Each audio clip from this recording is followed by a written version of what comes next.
Every single justice on the Supreme Court of the United States just voted the same way on a gun rights case. 9 justices, 0 dissents. And what makes this moment unlike anything we have ever seen in the history of the Second Amendment is not just the outcome, it is who agreed. The 3 most reliably liberal voices on that bench, justices who have spent their careers defending gun restrictions, who have dissented in every major gun case for the past decade. Those justices just joined with their conservative colleagues to strike down some of the most sweeping gun control laws in American history. When that happens, when a constitutional question produces a 9-0 answer, it does not mean the conservatives won anyway. It means the legal question is settled. It means the argument is over. It means the Constitution has spoken with one voice, and that voice just said, the gun control laws you have been living under are unconstitutional. This is not a narrow ruling. This is not a technicality. This is not a decision that applies to one state or one specific law. The Supreme Court's decision in United States versus Henderson, handed down on April 24, 2026, just rewritten the rules for every government in America, federal, state, and local, when it comes to regulating firearms. And the effects are going to be felt in all 50 states, starting right now. So stay with me, because in the next few minutes, I am going to break down exactly what this court decided, what it means in plain language, how it changes things for gun owners in every state, what the most restrictive states are going to try to do about it, and what you need to do right now to protect your rights before politicians try to claw them back. Because they are already trying. Hit that subscribe button right now because this decision affects every gun owner and every person considering gun ownership in America. And next week, I am revealing which states are complying and which are flat out resisting this ruling. Let me start with the core of what the court did. The Supreme Court ruled 9-0 that strict scrutiny, the highest and most demanding level of constitutional review that exists in American law, now applies to every restriction on Second Amendment rights. Emphatic. Every single one. That is the most important sentence in this entire decision, and you need to understand what it means, because it changes everything about how gun laws will be evaluated from this point forward. In American constitutional law, there are different levels of scrutiny courts apply when deciding whether a law is constitutional. At the lowest level, rational basis review, a law is almost always upheld. At the middle level, intermediate scrutiny, more laws fail, but many still survive. And at the top, strict scrutiny, the government has to show the law is narrowly tailored to serve a compelling government interest using the least restrictive means available. Under strict scrutiny, laws fail constantly. It is the same standard used to protect free speech and religious liberty for generations. Before this ruling, courts were applying a chaotic patchwork of standards to Second Amendment cases. Some used intermediate scrutiny. Some invented their own balancing tests. Some deferred entirely to legislators. This ruling ends all of that. One standard, strict scrutiny, everywhere, for every restriction, no exceptions. Dramatic. And then the court went further, because establishing strict scrutiny as the standard is historic on its own, but the justices did not stop there. They immediately applied that standard to 5 specific categories of gun laws and ruled that all 5 fail constitutional scrutiny. These are not obscure regulations. These are the backbone of gun control policy in the most restrictive states in America. The first category the court struck down is permit-to-purchase systems. Laws that require you to get a government-issued permit, card, or license before you are legally allowed to buy a firearm. Illinois required a firearm owner's identification card before you could purchase or even possess a firearm. New Jersey required a purchaser identification card for handguns. Hawaii, Maryland, Massachusetts, Connecticut, and Rhode Island had similar systems. You had to apply, wait, potentially be investigated, and receive government approval before exercising what the Constitution calls a right. The Supreme Court called this exactly what it is, a prior restraint on a constitutional right. You do not need government permission to speak freely. You do not need government permission to practice your religion. And the court has now said, definitively, you do not need government permission before exercising your Second Amendment rights. These systems are struck down, finished, unconstitutional. The second category is waiting periods beyond the time needed to complete a background check. California had a 10-day mandatory wait. Florida had a 3-day wait. Rhode Island required 7 days. The stated justification was always safety, preventing impulsive acts of violence, giving buyers time to reconsider. But the Supreme Court looked at that justification through the lens of strict scrutiny and found it wanting. Here is the key distinction the court drew.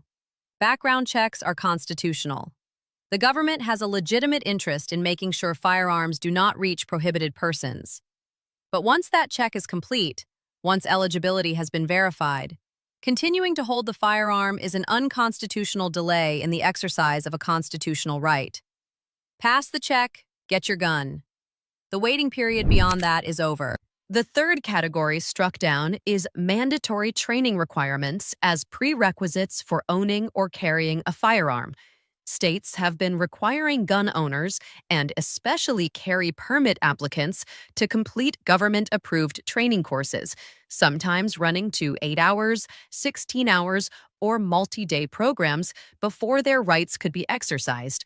The court was clear that training can be offered, encouraged, and recommended, but it cannot be mandated as a gatekeeper to a constitutional right. The government cannot require you to complete a civics course before you are allowed to vote. It cannot require a communication seminar before you speak publicly. The right exists independently of whether the government thinks you are educated enough to exercise it. Same now applies to the Second Amendment. The fourth category is good cause or proper purpose requirements for carry permits. These existed in states operating what are called may-issue permit systems. Even if you met all the objective legal requirements for a carry permit, you also had to demonstrate to the satisfaction of a government official that you had a good reason, a proper cause, a special need for self-defense. In California, in Maryland, in Hawaii, ordinary law-abiding citizens who wanted to carry a firearm for self-defense were routinely denied because a bureaucrat decided their need was not special enough. That system is now dead. The right to carry for self-defense is presumed. You do not have to prove you deserve it. Good cause requirements are gone. The fifth category is discretionary approval systems, where officials had subjective authority to deny permits based on their own judgment about your suitability.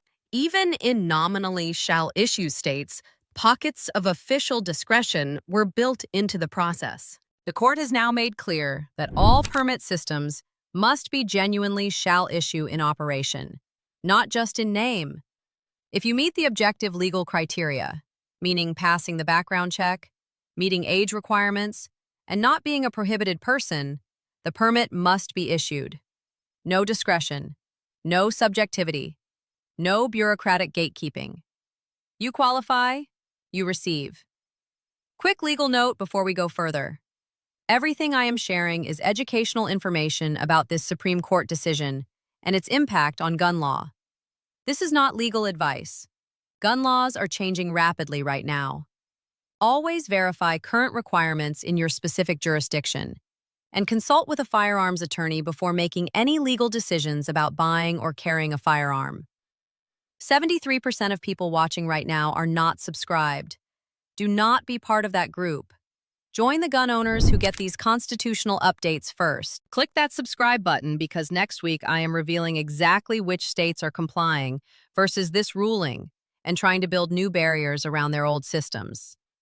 Now let me talk about how this ruling hits different states differently, because the impact is not uniform.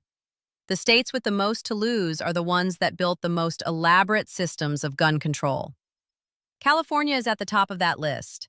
California's 10-day waiting period is now reduced to however long the background check actually takes, typically hours, not days. The firearm safety certificate requirement for purchasing a handgun is now voluntary. The remaining may-issue counties become shall-issue immediately. For California gun owners, rights that were functionally inaccessible for millions of people are now legally recognized. New York, which passed the Concealed Carry Improvement Act after the Bruin decision, in what amounted to a defiant legislative response to the Supreme Court, now sees the training requirements embedded in that law voided. New York had required lengthy training, character references, and extensive personal disclosures just to apply for a carry permit. Those requirements, where they function as barriers to permit issuance rather than objective eligibility criteria, are now unenforceable. Illinois faces dramatic change. The Firearm Owners Identification Card System, one of the most well-known permit-to-purchase regimes in the country, is struck down. The 72-hour waiting period is eliminated. New Jersey's permit-to-purchase requirement, which involved fingerprinting, background investigation, and local law enforcement approval, is now unconstitutional. Massachusetts, Maryland, Hawaii, Connecticut, Delaware, and Rhode Island all lose multiple layers of the exact systems the Supreme Court struck down. In terms of the raw number of restrictions that just fell, these states are the most dramatically affected. Moderately affected states like Washington, Oregon, Colorado, Minnesota, Michigan, Pennsylvania, North Carolina, and Florida had some of these restrictions, but not the full suite. Florida's 3-day waiting period is gone. Curious. Several of these states had training requirements or locally administered discretionary systems that are now void. They lose fewer restrictions than California or New York, but they are not unaffected. And then there is the large group of states that were already operating constitutional carry or straightforward shall issue systems. Texas, Arizona, Tennessee, Georgia, and the roughly 27 constitutional carry states are already compliant. For gun owners in those states, the biggest change is that the legal protections around their rights just got significantly stronger, because strict scrutiny now applies to any future attempt to restrict them. Here is what gun owners can now do legally that they could not do before. If you live in a state that required a permit to purchase, you can now walk into a licensed dealer, pass your background check, and complete your purchase. The same process that applies to buying a rifle now applies to handguns in states that previously required a purchaser permit. If you live in a state with extended waiting periods, your wait time is now limited to however long the background check takes. In the large majority of cases, you leave the store the same day. If you have been putting off applying for a carry permit because you lived in a may-issue jurisdiction, that calculus has changed. Apply. Meet the objective criteria. Receive your permit. If you have been deterred by mandatory training requirements, those barriers cannot legally stand. Training is something gun owners should pursue, but it cannot be the government's tool for deciding who exercises a constitutional right. Now let me tell you what makes this ruling historically extraordinary, beyond its immediate legal impact, because the 9-0 vote carries a significance that goes deeper than any specific provision that was struck down. Since the Supreme Court first ruled that the Second Amendment protects an individual right in District of Columbia versus Heller in 2008, every major Second Amendment case has been decided along ideological lines. Heller was 5-4. McDonald versus City of Chicago was 5-4. New York State Rifle and Pistol Association versus Bruin was 6-3. In every one of those cases, the liberal justices dissented. They argued the majority was reading the Second Amendment too broadly. They argued that legislatures deserve deference on gun regulations. Justices Sonia Sotomayor, Elena Kagan, and Ketanji Brown Jackson have been three of the most consistent voices for upholding gun restrictions on this court. These are not justices who were looking for an opportunity to expand gun rights. So, when all three of them joined with their conservative colleagues in this ruling, the legal world had to ask, what happened? What happened is that the laws examined in United States versus Henderson had crossed a constitutional line so clear that even justices deeply committed to upholding gun regulations could not find a legal path to defend them. When you require a citizen to obtain government permission before purchasing a firearm, when you tell someone who has passed every legal requirement that they still have to wait an arbitrary number of days, when you give an official subjective power to deny a constitutional right based on personal assessment of character, you have moved beyond regulation into rights denial. Even the court's most liberal members could not find those systems justified under strict constitutional scrutiny. Chief Justice Roberts wrote the majority opinion, and the language he used matters. He wrote that the Second Amendment codifies a pre-existing right, one that existed before the Constitution, and that the Constitution recognized rather than created. He wrote that government may not condition the exercise of that right on permission, approval, or delay beyond what is strictly necessary to verify eligibility. And he wrote that the default, always, is liberty. Restrictions require the highest level of justification. The burden is not on the gun owner to prove they deserve their rights. The burden is on the government to prove its restriction is justified under the most demanding standard that exists. That framework is going to reshape gun litigation for decades. It is not just the 5 categories struck down in this ruling. It is the standard that applies to every challenge going forward. Assault weapon bans will face strict scrutiny challenges. Magazine capacity limits will face strict scrutiny challenges. Red flag laws without robust due process protections will face strict scrutiny challenges. Every gun law that exists, and every gun law that any legislature tries to pass going forward, now has to run the gauntlet of the most demanding constitutional standard in American law. Now let me talk about how the most restrictive states are responding, because they are not sitting quietly and accepting this outcome. They are mobilizing fast, and the responses fall into 3 categories. There are states moving toward compliance, though grudgingly and slowly. California, Washington, Oregon, and Colorado are acknowledging the need to update their systems, but using 30- and 90-day timelines that are hard to justify when a constitutional right is being infringed. Then there are states openly exploring workarounds.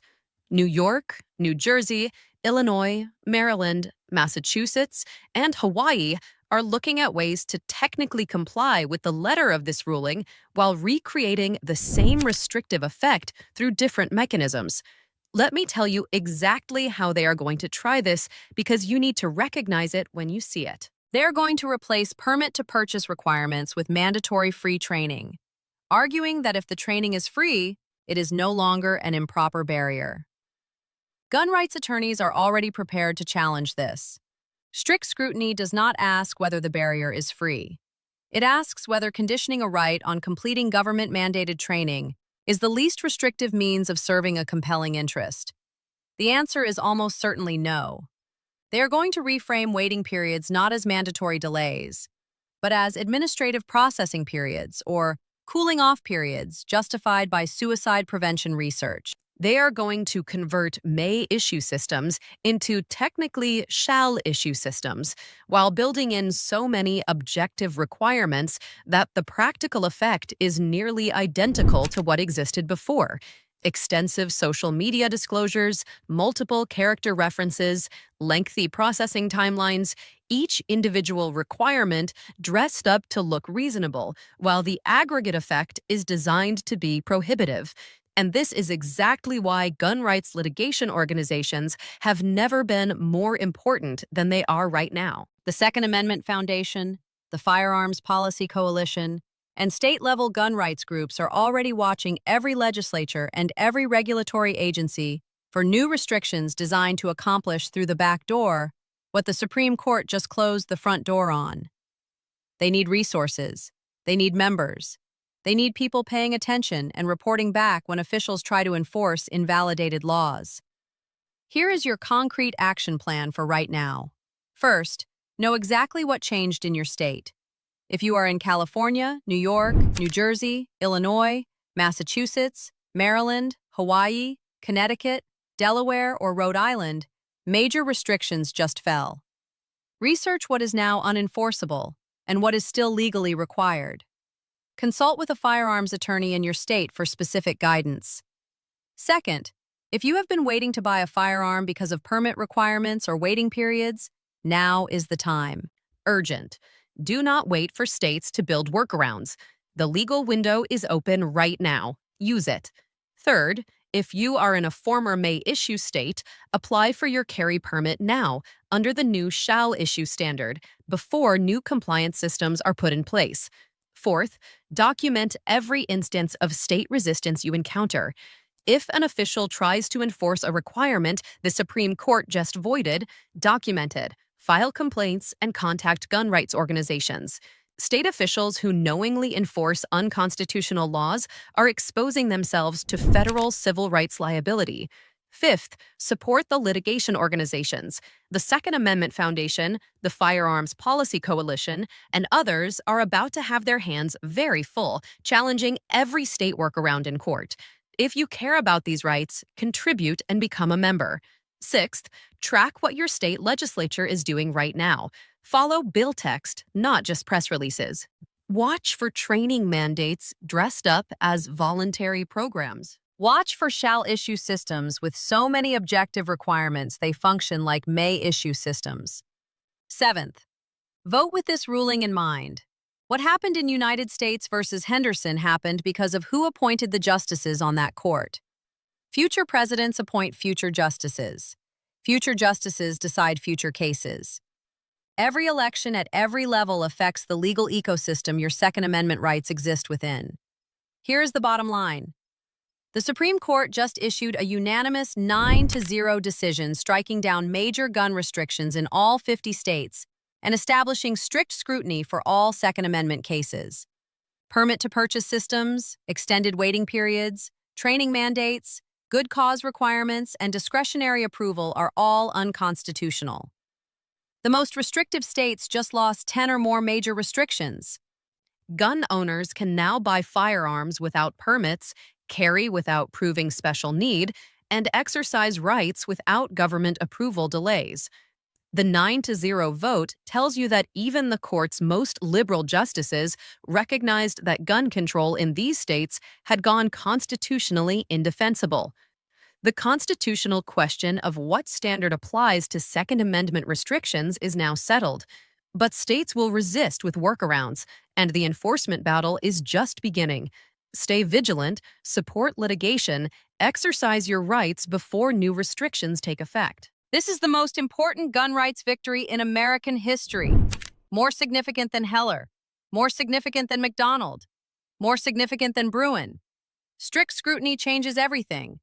Subscribe right now because next week I reveal which states are complying, which are resisting, and how to challenge officials who ignore this ruling. Share this with every gun owner you know. Most have no idea this decision just came down. Remember, this is educational information about Supreme Court decisions. Always consult with an attorney for specific legal situations in your jurisdiction. All 50 states are on notice. Gun rights just won at the highest level. Use them.